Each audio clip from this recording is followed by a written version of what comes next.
Alright, she's heavy. So, yeah, I bought a new sewing machine, well, new to me, at Goodwill. So I'm going to walk you through giving it a spa day and hopefully getting it working. Let's find out if it was worth the purchase price. Yeah, let's find out together. Welcome back to the sewing room. I'm Laura.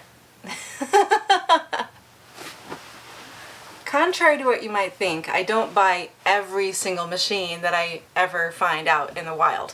But there are basic checks that I do. But partly I don't go thrift shopping as much as I used to, and so I don't see them as often as I used to. I do still know they're out there.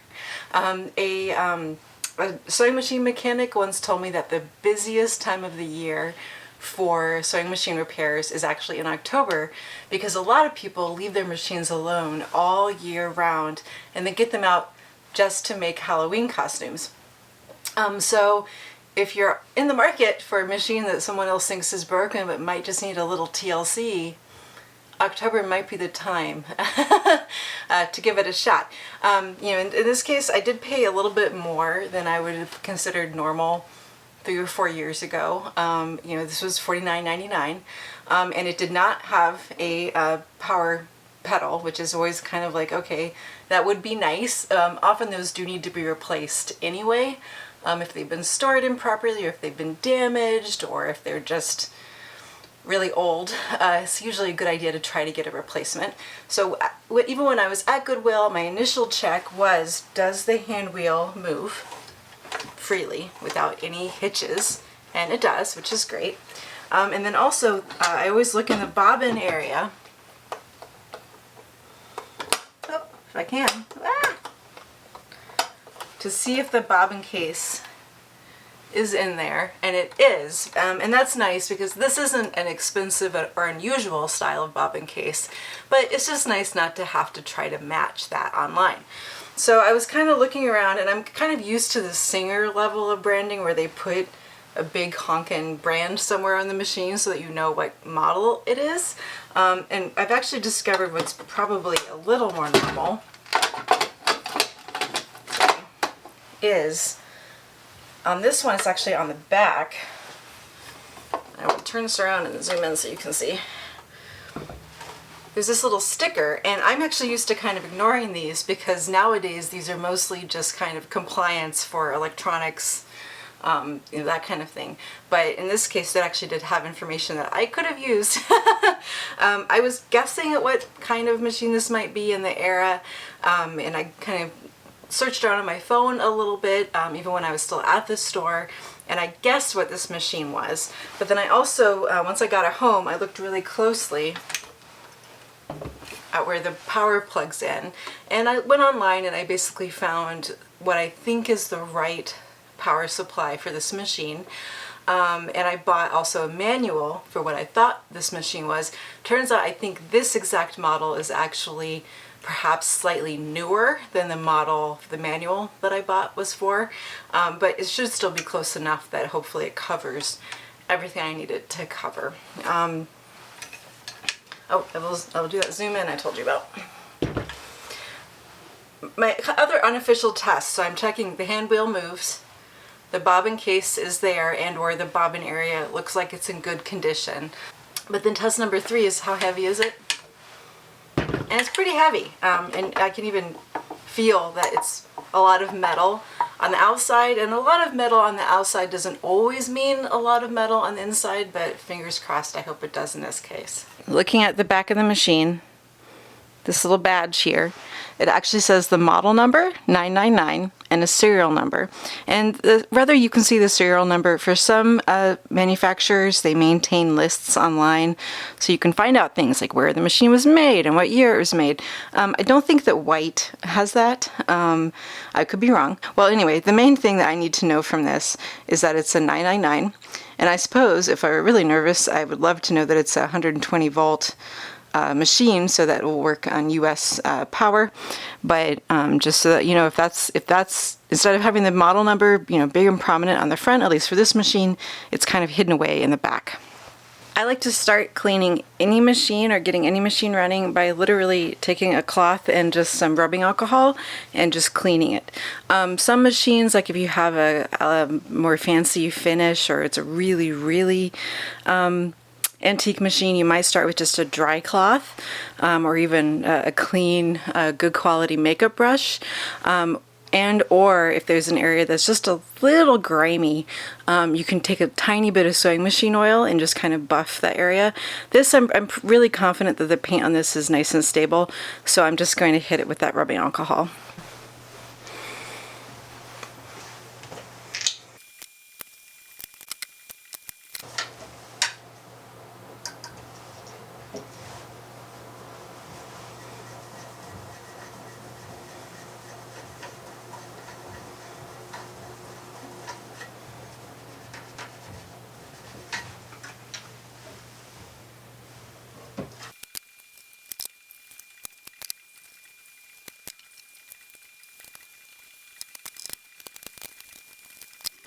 It's kind of nice to find accessories in this machine. Now I wouldn't necessarily buy a machine just to get the accessories, but it's always nice to have some extra little doodads. I'm going to clean the front of the machine a little bit better now, and also just a quick reminder, if your machine smells like cigarette smoke, which would not actually be unusual at the 50 years ago to 70 years ago, about half of all American adults smoked, so most people did smoke in their home. And if your machine smells like smoke, when you're doing this first cleaning step, it would not be a bad idea to wear gloves because it is possible to accidentally get some nicotine into your bloodstream by touching this. So fortunately for me, this machine does not have a funky smell. I feel pretty confident that it's pretty clean, and that was really just dirt and grime, probably from storage, but just FYI, be safe out there. I am leaving the sticker for now, partly because sometimes you get into more issues taking a sticker off. I'd rather have a sticker than have residue from the sticker.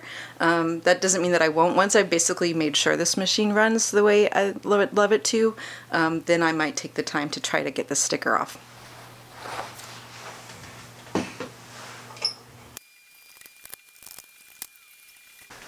Alright, my assistant today is my vacuum cleaner.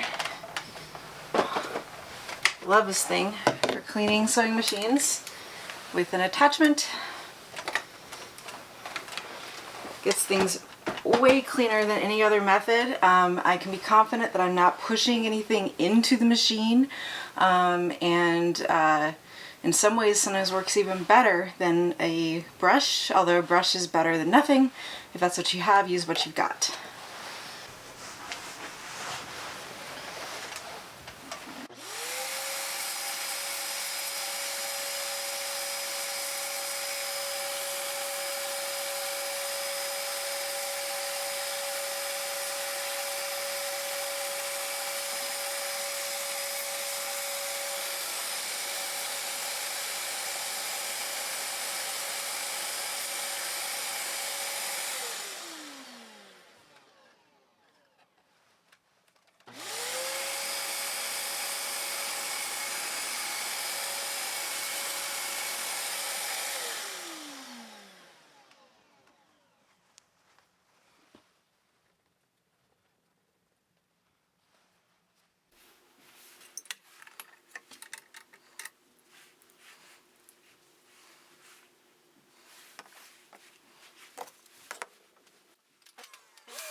We come to our first mystery. Is it stuck, or am I not pulling this out correctly?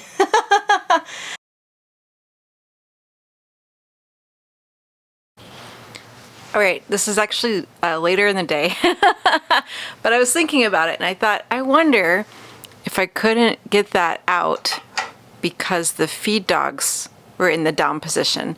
And I still don't know 100% sure if that was why, but I thought I'll just go try it again. I definitely made sure that the feed dogs were up instead of down. This is down. I'm not going to move it because when you've got a piece out, I don't like to move things unnecessarily. But I made sure that was up, and then I was able to pull this out. And you know, it does need a little bit of love and shininess. It's right now it's a little dull. So now I should be able to really take apart the bobbin area and clean that out a little bit better. All right, I went digging through my treasure trove of accessories. Oh, this is so great. Like, woo! Because I thought, well, I'll at least take the needle plate off. And maybe that is the secret.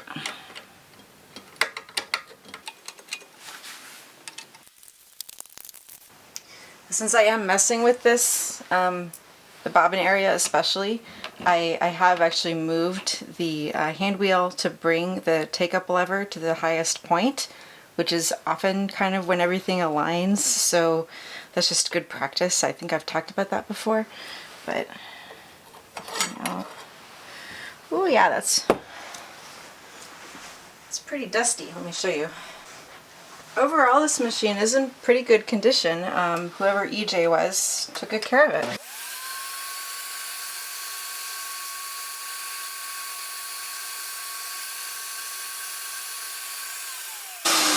This level of lint in the feed dogs is not unusual, and it's one of the reasons you do want to get in the habit of taking your needle plate off whenever you do even anything heavier than just a super light cleaning. You really want to think about it, because you don't realize how much this is building up under there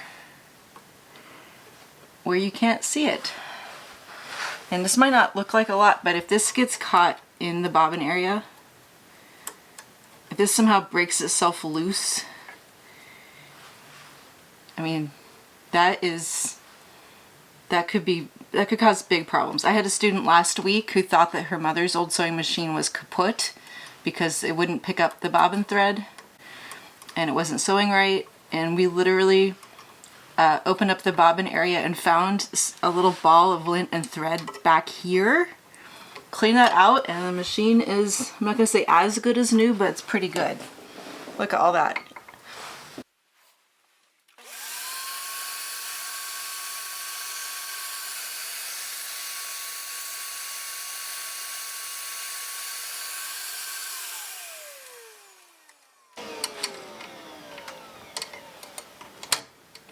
Oh, that's lowering the feed dogs. Nice. Okay, that's nice. That's a nice feature. That's really great for mending.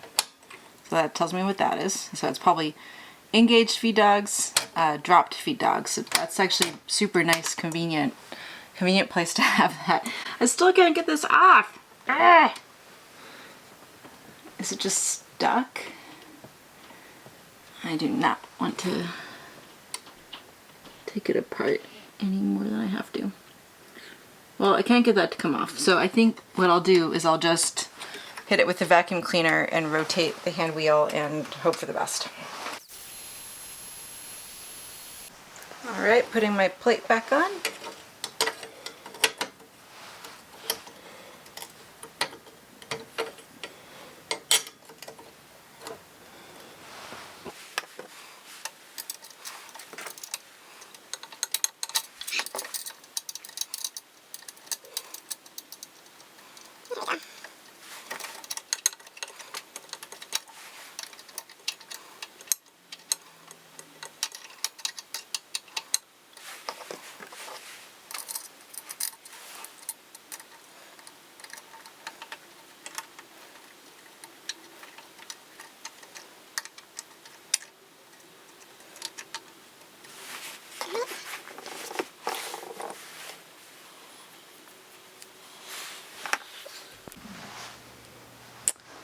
Look how bright and shiny that case is. I did not do anything. This is right out of the machine. It's lovely. It's just, well, maybe a little grime way in the back there, but This style of bobbin, I'm pretty sure they all install the same way. I just realized that the manual I was sent is actually incomplete, so I need to email someone about that. But this is the exact same size, shape, everything as the bobbin case that came in my Montgomery Ward machine. So I'm going to assume that it works the same way. I am going to hold the bobbin so that the thread goes off to the right, insert into the case, bring it through, and a quick test for vertical bobbins is you want to be able to gently suspend by your thread so that that's kind of checking the tension a little bit. And then once I have it in the case, if I gently pull on it, it will unwind in the clockwise direction. All right, installing back in the machine is fairly straightforward. You're looking for where that little finger, you want that to point up. I have the machine set with the tension lever all the way at the top, and push it in until it clicks, and then I like to wiggle it to make sure it's really in there. Since I already have the vacuum cleaner out, I'm just going to empty the accessories area and vacuum in there too.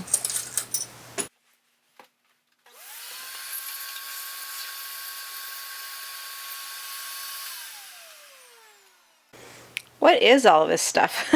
Okay, so plenty of needle threaders.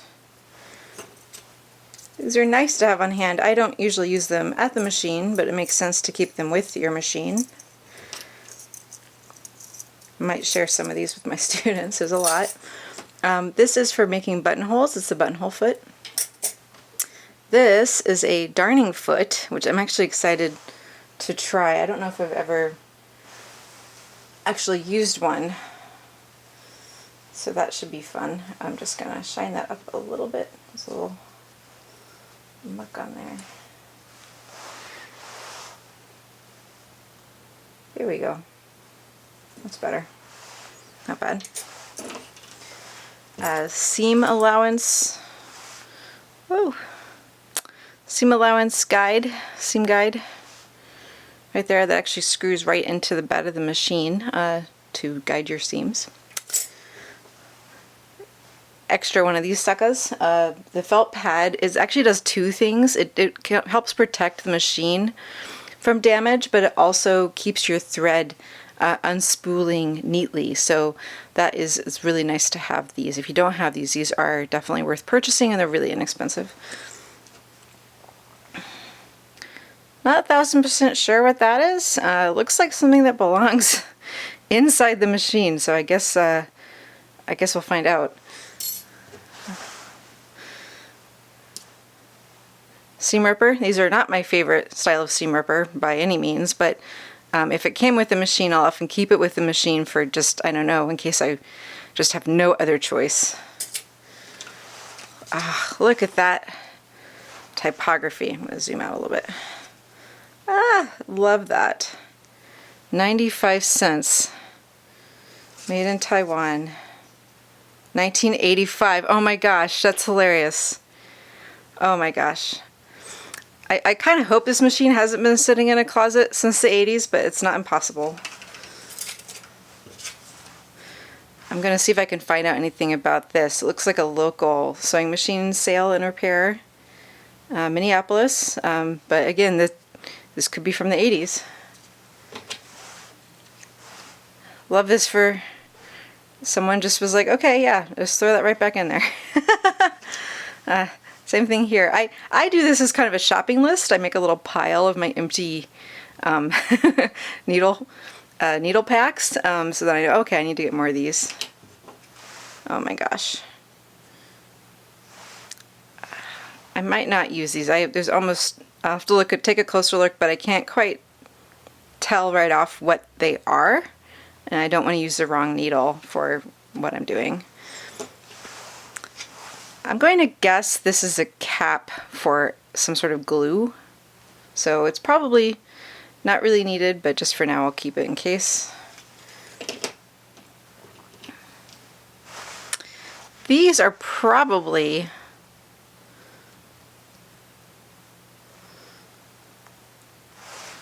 some manner of spool cap pen, or maybe, oh wait, I actually see a spot on the machine where these might go. I'm still not 100% sure what these are.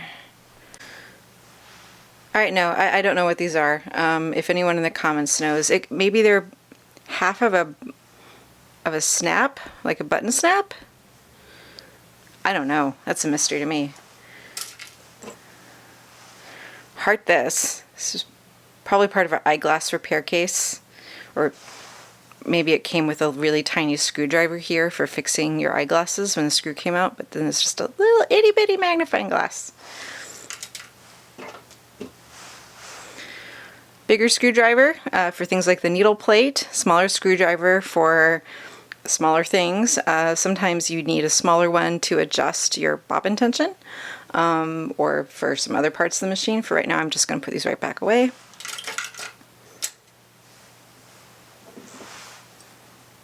Zipper foot. This is my favorite style of zipper foot, although I do like it even when they're even skinnier than this. But it's still nice that it adjusts easily from the left to the right position. Button foot for attaching buttons. I think that's it. Then we have the universal foot that was already on the machine, so I'm just going to reinstall that. All right, I know I already loaded that bobbin, but I honestly, if this machine has been sitting in a closet since the 80s, that thread is too old. So I am going to wind a new bobbin. Hopefully that works. I also love, I don't always point this out, but I love retractable spool pins. I love a nice handle on a machine. It just shows a real commitment to taking the machine places, because 9 times out of 10, if you don't have retractable spool pins and you do somehow accidentally drop the machine, the biggest source of damage that's hard to replace is a spool pin breaking off. So I love that this was something that people were thinking about back then. Okay, you want to take it with you? Let's make sure that your spool pins aren't going to get broken. It's not quite the moment of truth, but in the next few minutes I'm going to know if the motor runs and if I can wind a bobbin. Alright, a brand new foot pedal that I believe will fit this machine, so let's try it.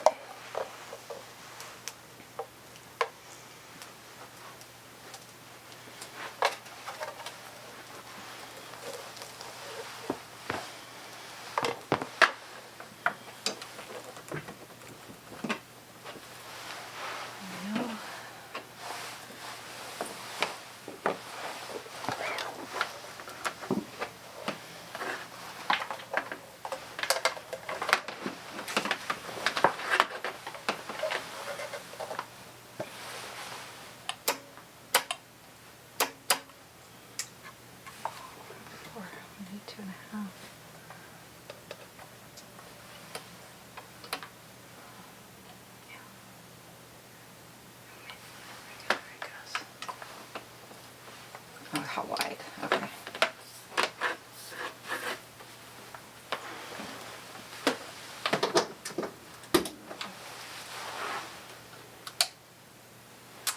That's an excellent sign. As I already said, I thought I had the manual for this machine, but I don't, and also it's not even complete. So I'm going to make an educated guess a little bit about winding the bobbin. I'm going to go through the tension disc actually around like that. I've been seeing that more. I'm not entirely sure when that changed, but just in case. So it's already pushed over. Push it over again. And let's see if the motor runs. It does! Hooray! Oh, I want to disengage that because it's just annoying. Not necessarily a big deal. But I'm just grabbing that and then rotating it until it unlatches. I did a video a while ago about unsticking a stuck one. This one isn't stuck, which is nice.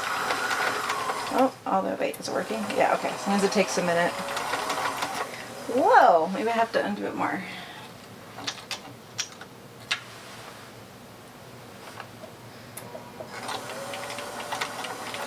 Again, some machines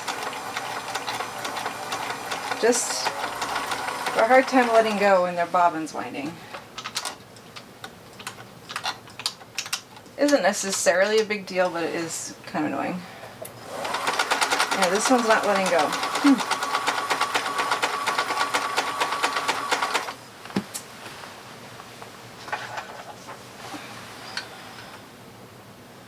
Well, buddy, what to do for you?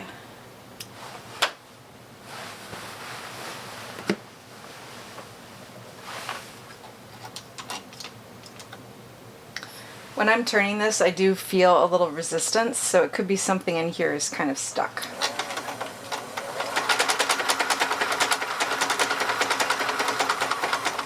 Alright, that's enough for right now. I'm going to push that over. Bobbin wound pretty well, so that's nice. And again, that goes to the right.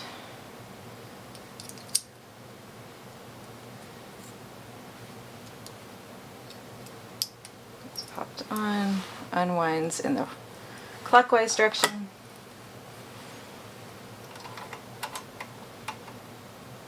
It's nice that the bulb works, but those are very easy to replace, and in fact the newer ones are LED, which do have some advantages. Okay. Add a needle and really test this sucker.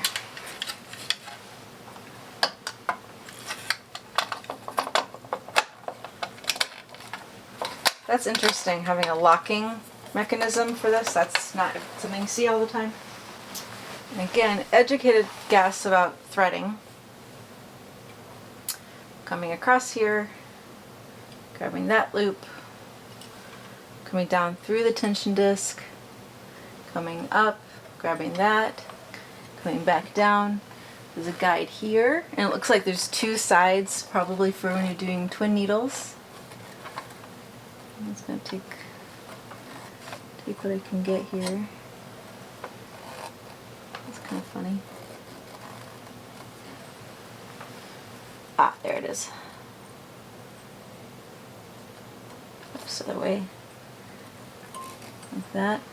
One last guide there. Again, there's two options here, probably for when you have a twin needle.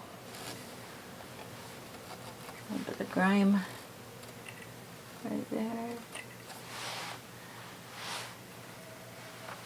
Alright, I think we're on stitch length I want.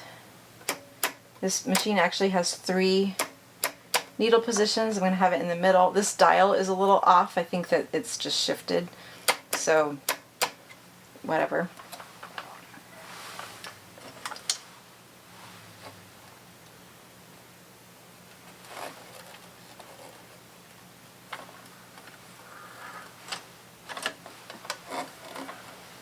Raise that bobbin thread. Ooh, that was a little noisy. I didn't love that. Don't love that noise, but noisy doesn't mean not running.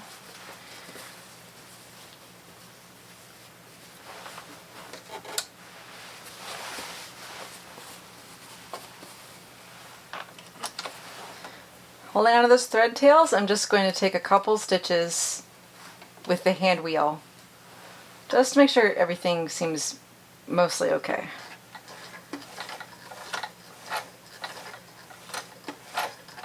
Alright, did I accidentally leave? Okay, I don't see the feed dogs acting right. Maybe I left him down. I did! Haha!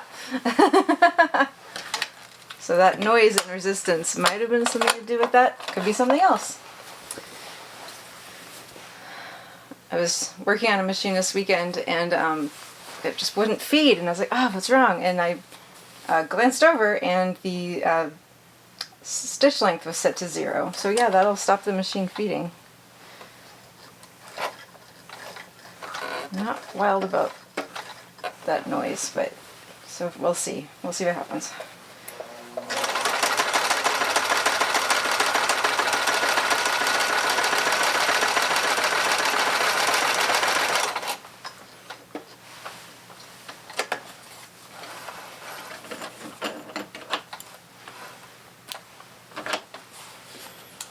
So it runs, and it's actually a pretty good stitch.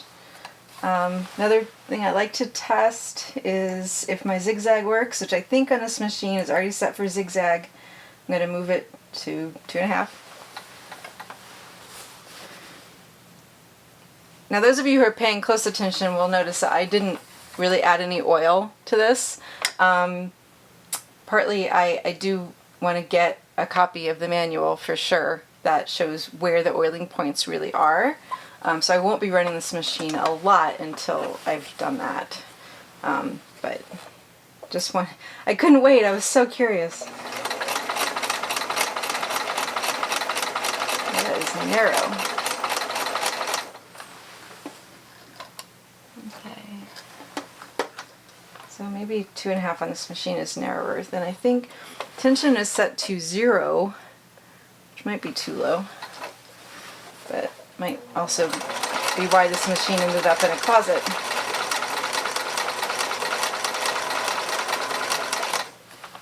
See, in this position, it's starting to look like that's not really needle middle.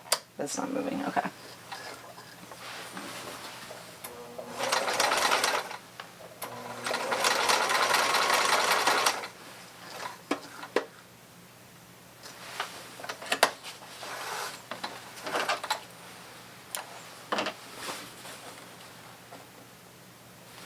It's skipping a little clean and oil might help with that, but it's definitely, the verdict is I think the machine runs, so yay. As always, if you're new here, thanks for stopping by. If you've been here before, thanks for coming back, and either way, hope to see you soon.